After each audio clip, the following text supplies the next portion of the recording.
All right, today we are going on an expedition. A journey, really. We're heading up into the clouds to get a better understanding of these massive, beautiful, and honestly powerful structures that really shape our world.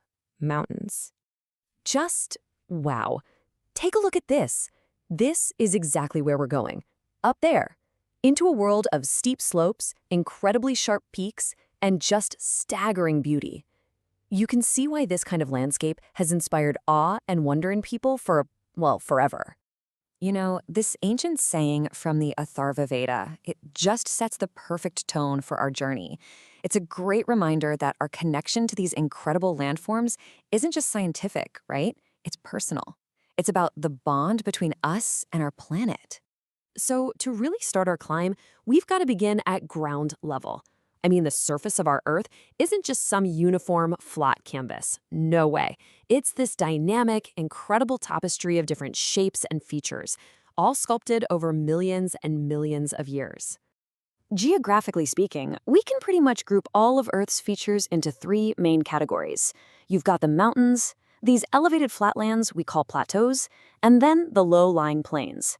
Today, our focus is squarely on climbing to the very top of that first category. So this brings us to a pretty basic question. I mean, we all think we know a mountain when we see one, but what actually makes a mountain a mountain? Like, what's the official definition? Okay, so to put it simply, a mountain is just a landform that's way higher than the area around it. The key things to look for are a really broad base that kind of anchors it to the ground, super steep slopes that rise up dramatically, and a narrow summit, the peak. And this leads us to that classic question. What's really the difference between a mountain and a hill? Well, it all comes down to scale and shape. Mountains are the big ones, taller, with steeper sides and sharper peaks, usually because they've been pushed up by these immense tectonic forces. Hills, on the other hand, are generally shorter, with more rounded tops, and a lot of the time that's because they're basically ancient mountains that have just been worn down by erosion over millions of years. All right, now that we've got the basics down, are you ready for a quick trip around the world? Let's take a look at some of the planet's most iconic giants.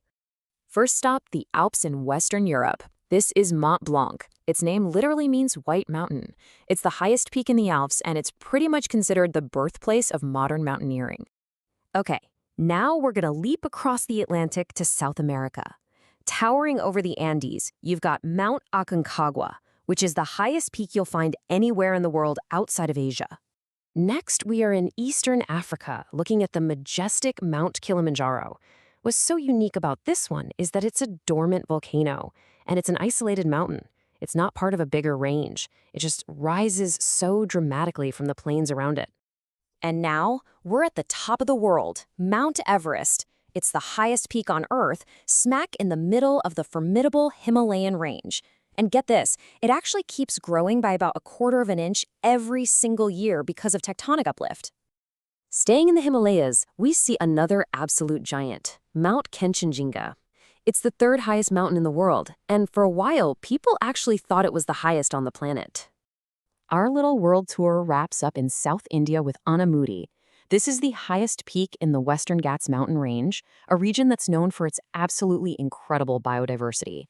So, after that whirlwind tour, this image really helps put it all into perspective. It literally layers all 6 mountains we just saw to give you a real visual sense of their heights compared to each other. I mean, you can really grasp the immense scale of the Himalayan peaks like Everest and Kanchenjunga next to the others. It's just wild. But, mountains are so much more than just these giant formations of rock and ice. As you climb higher, you literally enter a completely different world. It's a vertical ecosystem, and it is teeming with life that has adapted to survive way up in the sky. The ancient Indian poet Kalidasa, he just captured this perfectly. He described the Himalayas not as a thing, but as a living god. And that just beautifully captures this idea that a mountain is a living, breathing system. So what does this life actually look like? Well, as you go up, you first pass through these montane forests full of hardy conifer trees. But if you go even higher, the trees just disappear, and they give way to these alpine meadows full of tough grasses and mosses. And this environment is home to some incredible animals. From the super elusive snow leopard to the sturdy yak, all of them perfectly adapted to the thin air and the cold. Of course, it's not just plants and animals that have to adapt to these extreme conditions. Humans have been living in the shadows of these giants for centuries. So, what is life really like for the people who call the mountains home? Well, in a word, it is challenging. People who live in the mountains have to deal with a constant barrage of natural hazards. We're talking avalanches, landslides, sudden flash floods from cloudbursts, and of course, just heavy snowfall and extreme cold. It's a life that absolutely demands resilience and a really deep respect for the power of nature. And yet, and this is the incredible part, faced with all those immense challenges, the human spirit has proven time and time again that it doesn't just endure. No, it soars to incredible new heights. I mean, just take the story of Bachendri Paul. In 1984, she became the very first Indian woman to stand on the summit of Mount Everest. She completely paved the way for generations of climbers to come, an absolute pioneer. And then there's the astonishing story of Arunima Sinha. After losing a leg in an accident when she was just 22, she was encouraged and trained by Bachendri Paul herself. And she didn't just climb Everest. She went on to climb the highest peak on every single continent. That's a feat known as the 7 Summits. It is one of the most powerful stories of pure determination you will ever hear. Okay, this brings us to the final ascent of our explainer.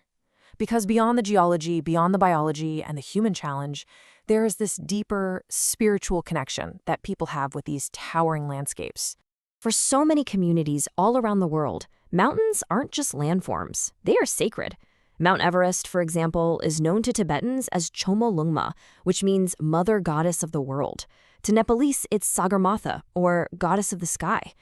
These aren't just names, They reflect this deep reverence, this belief that these summits are where the earth actually touches the heavens. And so as we finish our expedition, I'll leave you with this final thought. We've journeyed to the highest peaks on the planet, but sacredness isn't only found at 8,000 meters, right?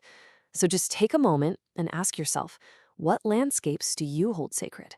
What part of this earth is your own personal summit?